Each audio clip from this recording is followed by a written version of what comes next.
Hello mga Charlie, this is Laini and welcome to my YouTube channel. So for today's video, mag-share ako ng aking experience bakit yung aking pusa ay hindi na bumabalik yung sakit nila na UTI. Kasi alam ko nang ang gagawin pag nagpapakita sila sa akin ng signs, lalo na pag nag-aalaga ka na ng taon-taon na rin akong nag-aalaga ng pusa kasi mahilig ako ng pusa. So ngayon, alam ko na anong mga signs na nakikita ko. Unang-una, yan yung tendency na namamaga yung titi nila, no, laging dinidilaan. Tapos yung pabalik-balik sa cat litters na nila. Tapos, umiihi saan-saan ng pakunti-kunti. Yung tatlo na yan ay lagi nating tandaan. Pag once meron kayong pusa na ganyan, yan siya ay may sintomas na may sakit na UTI.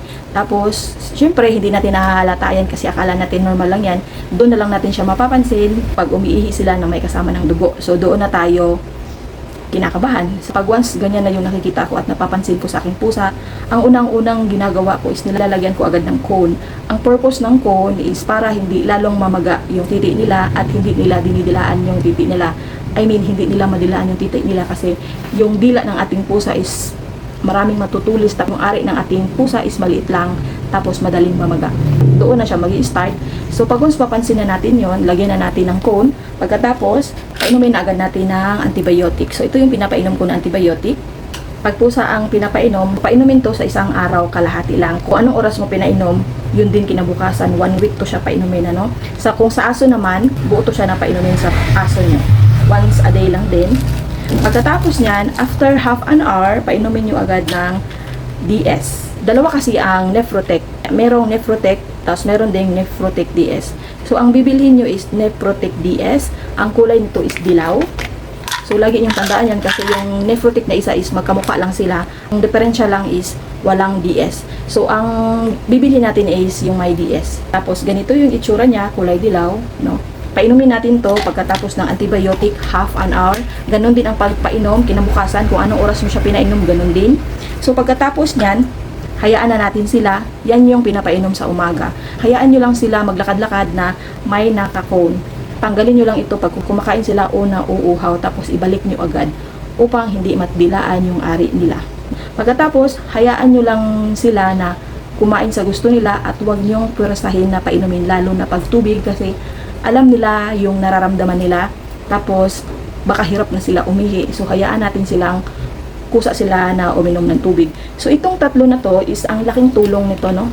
Sa mga pusa, aso natin. Lalo na pag nagsisimula pala yung sakit nila. Mura lang to, nasa mga 35 o 25 pesos. Itong antibiotic nito is madali to hanapin sa mga vet, no? Tapos, nakakabili ka ng per piece nito. So, bumili ka ng for 1 week. Masulit ka na rin ito kasi sa isang tablet, 2 araw mo na siya mapapainom. So, hindi masyadong mabigat. Kasi Nephrotek, nakakabili din ito ng per piece. Depende sa vet. So, sa akin kasi, binili ko buo kasi nga, 2 yung pusa ko na umiinom nito. So, bumili na lang ako sa online para mas makamura ako. Pag once meron na kayong pusa na may UTI, kailangan nakaready yung gamot ninyo. Especially itong tatlo na to, dapat meron kayo nito. Napaka-importante ng sinasabi ko upang yung aso pusa nyo is makasurvive sa sakit ng UTI.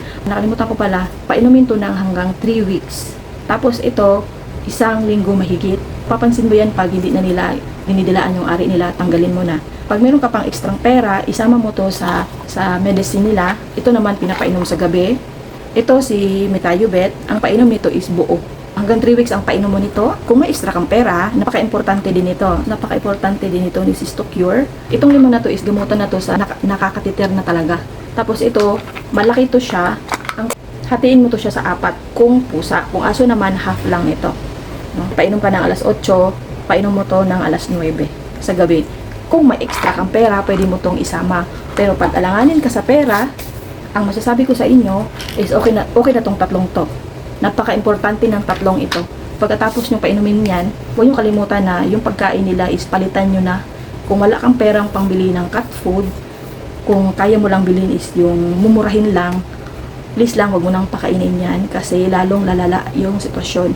So, mas maigi na lang na pakainin mo na lang ng table food, no? Tapos, kung aso naman, ganun din, wag nyo nang pakainin ng dog food na kagaya ng pinapakain nyo. So, stop mo na yon, table food mo na lang. So, sa ngayon kasi, ang marirecommend ko lang ng pagkain is 2. Ito si Urinary Care. Ito naman si Smart Heart Salmon Flavor. So, sa pusa to, no? So, medyo pricey to kaysa dito. So, yung pusa ko is 2 may sakit na may UTI. Isa kong pusa, hiyang sa urinary care. So, alam natin na mahal ang urinary care. Tapos, mumura-mura ang Smart Heart Salmon. Pero, pricey din siya kasi 7 pesos na lang para mag 200 ang kilo. Pero, at least nakakasave pa rin tayo. So, yung pusa kong isa is hiyang siya sa Smart Heart. Ang isa ko naman is hiyang sa urinary care. Yung isa kong pusa na may UTI, ang pwede niya lang kainin is ang urinary care. Hindi siya pwede sa salmon kasi nagtitrigger din siya.